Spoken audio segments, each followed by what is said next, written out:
Imaginez un peu la scène.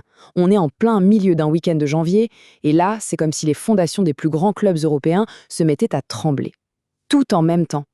De la Catalogne jusqu'à l'Angleterre, les gros titres ne parlent que d'une chose, une crise. Mais une crise comme on en a rarement vu. Et cette phrase, elle résume tout, non?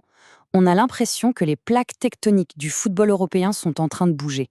C'est fort. On ne parle pas de simples rumeurs de transfert, là. Non, non. On parle de vraies crises qui touchent à l'identité même de ces clubs mythiques. C'est du lourd. Alors, voilà le programme. On va faire un petit tour d'Europe des points chauds. On commence à Barcelone, puis on file à Madrid. On regardera l'effet domino du mercato et on finira en beauté à Manchester. Accrochez-vous, ça va secouer. Allez, on commence notre voyage à Barcelone. Sur le papier, tout roule pour eux. Mais en réalité, si on gratte un peu sous la surface des victoires, on découvre un problème. Un très, très gros problème. Et le cœur du problème, le voici. Il s'appelle Dro Fernandez. C'est un pur talent de 18 ans et il vient de faire un truc complètement fou. Il a activé sa propre clause libératoire pour quitter le club de son enfance. Imaginez le choc. Regardez-moi ce chiffre. 6 millions d'euros. Franchement, dans le football de 2026, c'est une bouchée de pain. Pour un joyau sorti de la Masia, leur centre de formation légendaire, c'est pas juste dérisoire, c'est presque une anomalie, une erreur dans le système. La question, c'est comment c'est possible en 2026? Eh bien, ça vient d'un type de contrat qui date d'une époque où le Barça essayait, tant bien que mal, d'être un peu plus prudent avec son argent. Ils ont fait un pari sur la loyauté du joueur et clairement, ils ont perdu. Mais attention, la vraie raison, c'est pas l'argent, c'est une question d'ambition. Le point de rupture, le moment où tout a basculé, c'est ce fameux match de coupe. Il pensait jouer, il s'est retrouvé sur le banc. Et là, il a compris. Il a compris que son chemin vers l'équipe première était complètement bouché. Et pendant ce temps-là, le PSG lui déroule le tapis rouge. Forcément, le calcul est vite fait. Et c'est là qu'on touche au cœur du paradoxe barcelonais. C'est assez ironique en fait. Le club est victime de son propre succès. Le chemin de Fernandez n'est pas bloqué par des stars achetées à prix d'or, non. Il est bloqué par d'autres pépites du centre de formation comme Fermín López et Lamine Yamal, qui sont juste stratosphériques en ce moment. Bon, on quitte la Catalogne et son paradoxe pour filer direction Madrid.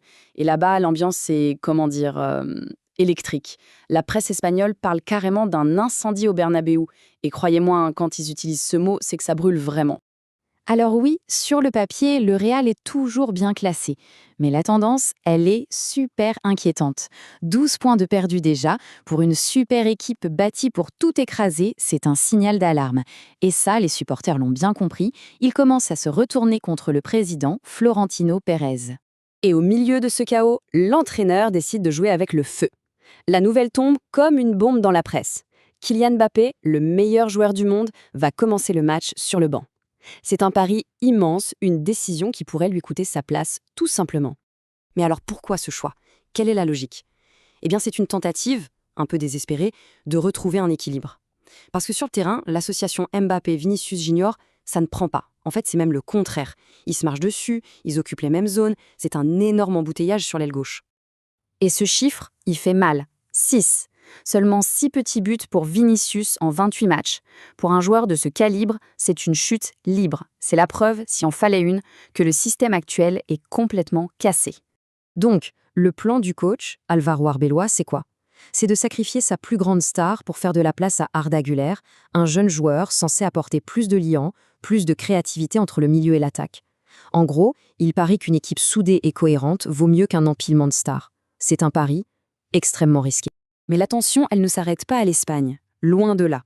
Un transfert qui semble anodin au départ en Angleterre est en train de déclencher une véritable réaction en chaîne à travers toute l'Europe. Et c'est en Italie que les secousses se font le plus sentir. Alors, regardons cet effet domino. Tout part de Crystal Palace à Londres, qui vend son attaquant Jean-Philippe Mateta, qui l'achète la Juventus. Et ce transfert, en apparence banal, déclenche la suite. La Juve se prépare maintenant à vendre sa propre star, Dusan Vlahovic. La raison? Ils veulent un profil différent, un attaquant plus physique, un batailleur, comme ils disent, pour aller au charbon. Et ça nous amène à un contraste assez fascinant en Italie. D'un côté, on a la Juventus et la Roma qui sont un peu en mode panique, à la recherche de solutions miracles, et de l'autre, on a l'AC Milan, qui dégage une sérénité, une stabilité qui détonne complètement. Et la preuve de cette stabilité, la voilà, 19 matchs. 19 matchs sont la moindre défaite pour l'AC Milan. C'est tout simplement énorme et ça montre bien qu'ils ont une gestion saine, un équilibre bien loin du chaos qui règne chez leurs grands rivaux. Allez, on termine notre tour d'Europe à Manchester pour le fameux derby. Et c'est peut-être là, aujourd'hui, que le clash des philosophies est le plus violent, le plus visible.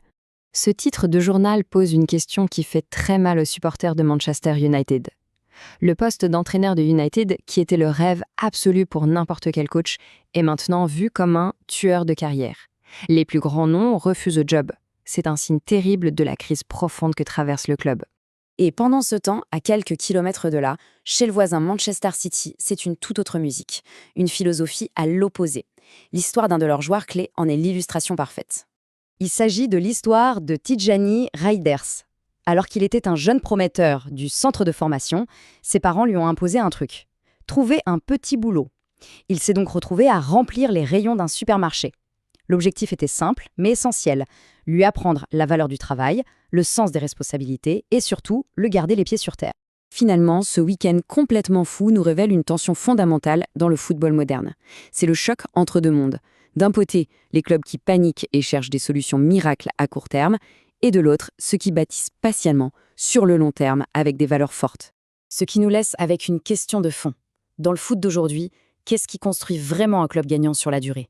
Le chaos de la recherche de résultats immédiats ou le caractère d'une construction patiente et stable ? La réponse, finalement, n'est peut-être pas si évidente.